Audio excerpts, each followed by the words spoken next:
டங்கல் டங்கல் டங்கல் டங்கல் டங்கல் டங்கல் படம் பார்த்தாச்சு. 2016 ரிலீஸ் ஆன மூவி டங்கல். இந்தியாவிலேயே number 1 highest film, number 1 highest collection of the film அப்படின்னு கேட்டீங்கன்னா, இன்னமும் கிட்டத்தட்ட ஒரு டிக்கெட் வரைக்குமே இன்னமும் நம்பர் 1 இடத்துல இருக்கிற ஒரே படம் டங்கல் டங்கல் டங்கல். அந்த படத்தை அப்பவே 2016 10 வருஷத்துக்கு முன்னாடி அடித்த கலெக்ஷனை 10 வருஷம் கழிச்சு இப்பயுமே எந்த ஒரு படத்தினாலுமே பீட் பண்ண முடியல. அந்த அளவுக்கு வந்து பார்த்தீங்கன்னா one of the powerful, one of the magic ஃபிலிம்னு கூட சொல்லலாம். ஏன்னா அவ்வளோ பெரிய கலெக்ஷன், அன்இமேஜினபிள். இப்போ வந்து நீங்க எவ்வளோ பெரிய ஆக்டர்ஸை வச்சு எடுத்தாலும், எவ்வளோ பெரிய ஸ்டாரை வச்சு எடுத்தாலும் 1000 crores அப்படிங்கிறதுக்கே இங்க வந்து திணற வேண்டியதா இருக்கு. ரொம்ப ஹார்ட் ஒர்க் பண்ணாலும் திணறுது ஒரு படத்தை கொண்டு போய் வச்சு வசூல் பண்றது அப்படிங்கிறது. பட் ஒரு டிக்கெட்டா நம்பர் 1 இடத்துல இருக்கிறதுங்கிறது it was not a easy thing, it was not an easy word. Indian number 1 highest film Dangal Dangal Dangal. இந்த படத்தோட கதை என்ன அப்படின்னு கேட்டீங்கன்னா, மகாவீர் சிங் போகட் ஒரு மல்யுத்த வீரர். அவரோட ஒரே ஒரு கனவு, ஒரே ஒரு ட்ரீம் என்ன அப்படின்னு கேட்டீங்கன்னா, ஸோ மல்யுத்தத்தில் இந்தியாவுக்கு கோல்டு வாங்கி கொடுக்கணுங்கிறது மட்டும்தான் ஒரே ஒரு ட்ரீம். அப்படி இருக்க அந்த ஒரு போராட்டத்தில், இந்தியாவுக்காக கோல்டை வாங்கக்கூடிய அந்த ஒரு பயணத்தில், போராட்டத்தில் அவர்னால இந்தியாவுக்கு கோல்டு வாங்க முடியாது.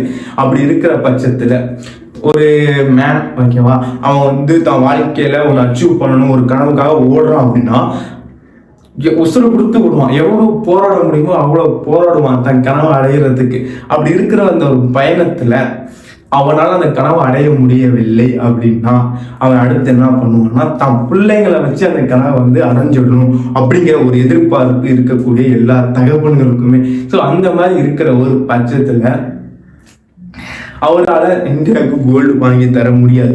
ஸோ தான் பையனை இதே மல்யுத்தத்தில் பார்ட்டிசிபேட் பண்ண வச்சு அவனை வந்து நான் இந்தியாவுக்கு ஒரு கோல்டு வாங்கி தர வைப்பங்கிற ஒரு சபதம் எடுக்கிறார். ஆனால் ஆக்சிடென்ட்லி அவருக்கு பிறந்த எல்லா குழந்தைகளுமே 4 குழந்தை பிறந்திருக்கும், 4மே பெண் குழந்தைகள்.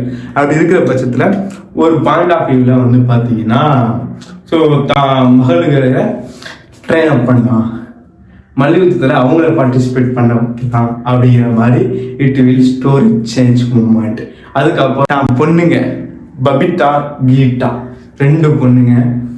ஸோ வளர்ந்து வளர வளர மல்யுத்தத்தை கற்றுக்கிட்டு வளர்ந்து இந்தியாவுக்காக கோல்டு வாங்கி கொடுக்குற மொமெண்ட்ஸ் எல்லாம் இருக்குல்ல.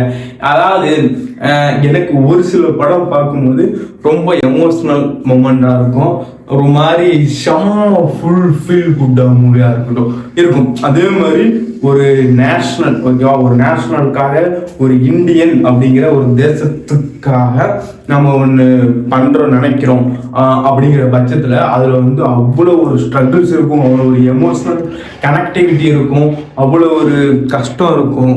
எல்லாத்தையுமே ஃபேஸ் பண்ணி மட்டும்தான் நம்ம வந்து ஒரு மிகப்பெரிய அச்சீவ்மெண்ட்டை பண்ண முடியும். சிம்பிளாக சொல்லணும் அப்படின்னா, ட்ரீம், பேஷன் இதை நோக்கி ஓடுறானுங்க பார்த்தீங்களா, அவனுங்களுக்கெல்லாம் ஸ்ட்ராங் மைண்ட் செட்டும், ஸ்ட்ராங் ஃபிசிக்கல் ஹெல்த் இருக்கணும், ஸ்ட்ராங் மென்டல் ஹெல்த் இருக்கணும். ஏன்னா it was not a easy journey. திருப்புன்னு வந்து எதுவுமே இங்கே நடக்காது. அப்படி இருக்கிற பட்சத்தில் அதுவும் இந்தியாவை ரெப்ரசன்ட் பண்ணி ஒன்று பண்ணணும் அப்படிங்கிற ஒரு தாட், ஒரு ப்ராசஸிங்லாம், அதுக்காக நம்ம போகிற எஃபோர்ட், ஹார்ட் ஒர்க் எல்லாமே ஒர்த்தாக இருக்கணும். அப்படி இருக்கிற பட்சத்தில் இது வந்து ஒரு உண்மையான கதை. இந்த உண்மையான கதையை அமீர் கான் இந்த படத்தில் எப்படி பர்ஃபார்ம் பண்ணியிருக்காரு அப்படின்னு பார்த்தீங்கன்னா, எந்த ஒரு பாயிண்ட்லையுமே நமக்கு வந்து ஒரு டிமோட்டிவேஷனலாகவே இருக்காது.